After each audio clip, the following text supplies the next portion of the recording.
anak-anakku sekalian, hari ini kita akan membahas materi teorema Pitagoras. Kalau kita berbicara mengenai teorema Pitagoras berarti kita berbicara mengenai segitiga siku-siku. Nah, ini Ustazah sudah gambarkan segitiga siku-sikunya.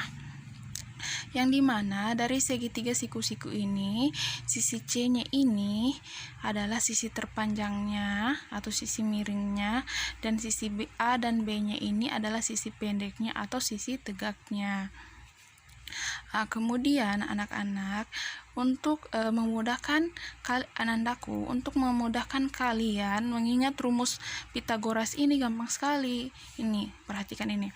Kalau yang ditanyakan bagian miringnya yaitu C, bagian miringnya, maka sisi lainnya ditambah. Berarti sisi A dan B-nya ini ditambah. Kemudian kalau yang ditanya sisi yang terpendeknya, misalnya sisi A atau B, maka rumusnya itu sisi yang panjang, sisi C dikurang dengan sisi yang terpendek. Maksudnya seperti ini. Ustazah sudah tuliskan rumusnya. Sengaja Ustazah kolomkan supaya kalian mudah dalam mengingat rumus seperti ini ya. Misalnya yang ditanyakan ini sisi miringnya, C kuadrat sama dengan A kuadrat ditambah B kuadrat. Sisi terpendeknya ditambah ini, sisi A-nya ditambah dengan sisi B-nya. Kemudian kalau yang ditanyakan itu sisi terpendeknya, maka rumusnya itu sisi miringnya dikurang dengan sisi terpendeknya. Sama halnya juga dengan sisi B. Kalau sisi B-nya yang ditanyakan, berarti sisi miringnya, sisi C-nya dikurang dengan sisi terpendeknya atau sisi A. Seperti ini ya. Paham sampai sini? Sekarang kita akan membahas contoh soal ya, supaya kalian lebih paham dengan materi Pitagoras. Di sini Ustazah sudah menggambarkan segitiga siku-siku, yang dimana di sini sisi tegaknya ini memiliki nilai, sedangkan sisi miringnya ini kita belum ketahui berapa nilainya, baru X. Maka dari itu yang kita akan cari adalah nilai dari sisi miringnya.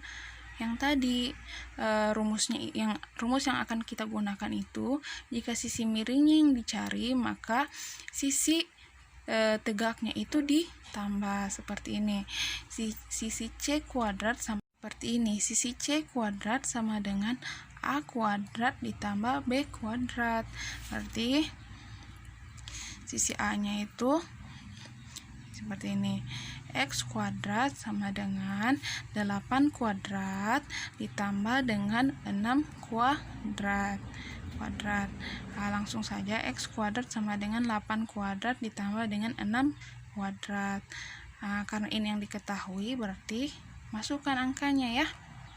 Kemudian lanjut, X kuadrat sama dengan 8 kuadrat itu 8 dikali 8 kali 8 sama dengan 64, dan 6 kuadrat 6 pangkat 2 sama dengan 6 kali 6, yang dimana 6 kali 6 itu sama dengan 36.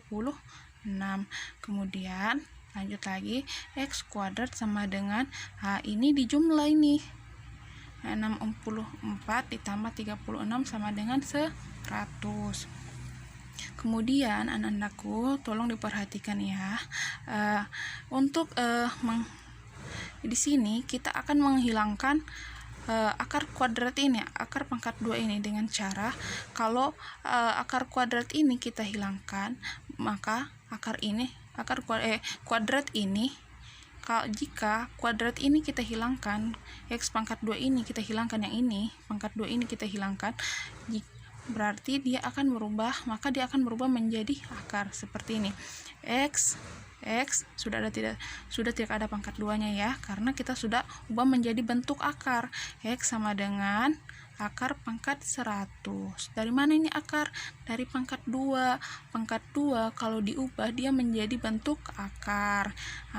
Akar dari 100 itu sama dengan berapa? Akar dari pangkat 100 itu sama dengan 10.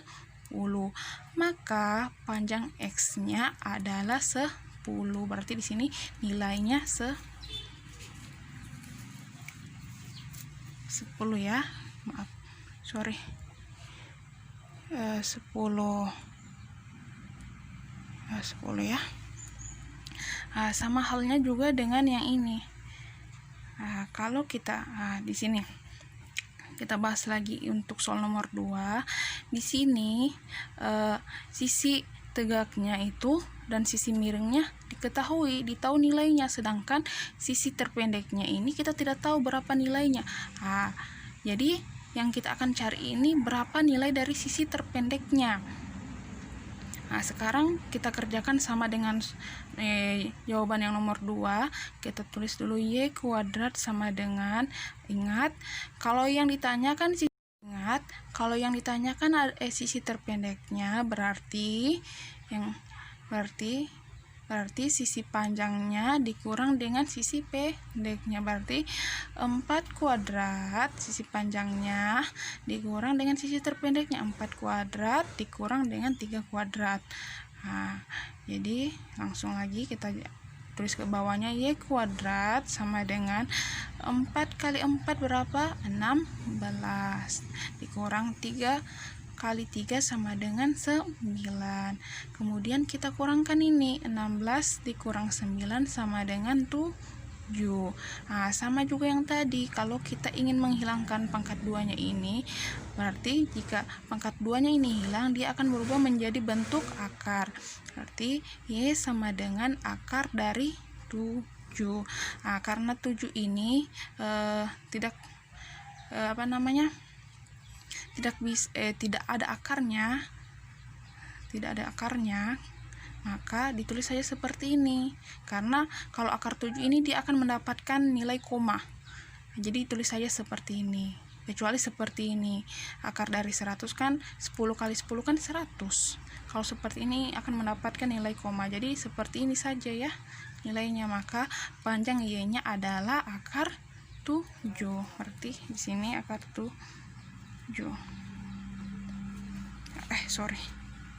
Akar 7. Oke, selesai. Anandaku, jika kalian masih belum paham mengenai materi yang Ibu jelaskan, tolong ditanyakan di kolom komentar ya. Oke, sekian video penjelasan dari Ustazah. Assalamualaikum warahmatullahi wabarakatuh.